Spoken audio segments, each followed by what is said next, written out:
Sans frontières est au stade olympique sur la pelouse où le bleu blanc noir a fait match nul contre les New York Red Bulls, les visiteurs de ce samedi après-midi, devant une foule de 24 071 spectateurs. Un autre match nul, amer malheureusement pour l'Impact qui a su se créer beaucoup de chance, un vrai festival offensif, un but de Romero qui ouvre la marque, ensuite Liundula et Steele prennent le devant pour les Red Bulls et ensuite Felipe, le sauveur, via un centre de map, mais une tête rageuse sur la cage de Luis Robles. On vous rappelle que Frank Lopez était très déçu de la performance défensive de son club. So, you know, we talked about certain things the whole week, just as far as how to attack them, you know, in transition to play the ball quick to our forwards and find the gaps in between, and then once they're set to be good with the ball. And I felt that when we forced it, we got hurt again, you know, because we turn it over in bad spots, and then in transition we gave up 2 goals again that we need to be better in those moments. But having said that, the chances we had the first half, and then we came out the second half, we had 60% possession. The guys really pushed the game, and you know, we scored a fantastic goal, but we had a lot of opportunities. But you know, right now we just got to keep working and stay positive. But for sure, when you look at the stats based on the game, you can shake your head. You say how we didn't walk away with 3 points. Donc on va espérer un meilleur résultat pour les Bleus, mais on vous rappelle, meilleur offensivement, la défensive est toujours fébrile, mais tant mieux pour le club et tant mieux pour Frank Lopez. Les New York Red Bulls qui étaient sans Henry, sans Olave et sans Cahill.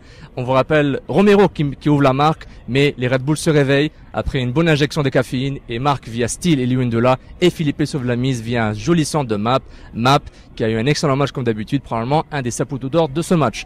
Probably so. Again, I thought we had better the play. Created a number of chances early on, then in the second half as well, and just you know, kind of had a couple lapses again.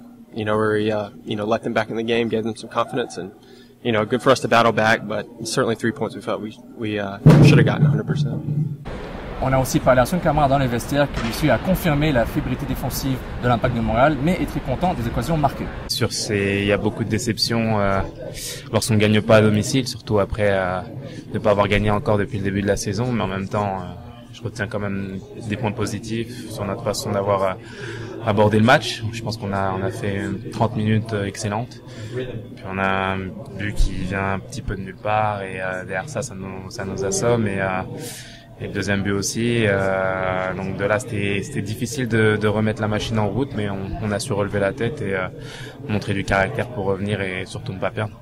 Encore une fois, controverse débat à SSF, Patrice Bernier, qui n'est pas titulaire, le capitaine rentre plus tard dans le match pour remplacer un Bernardello blessé.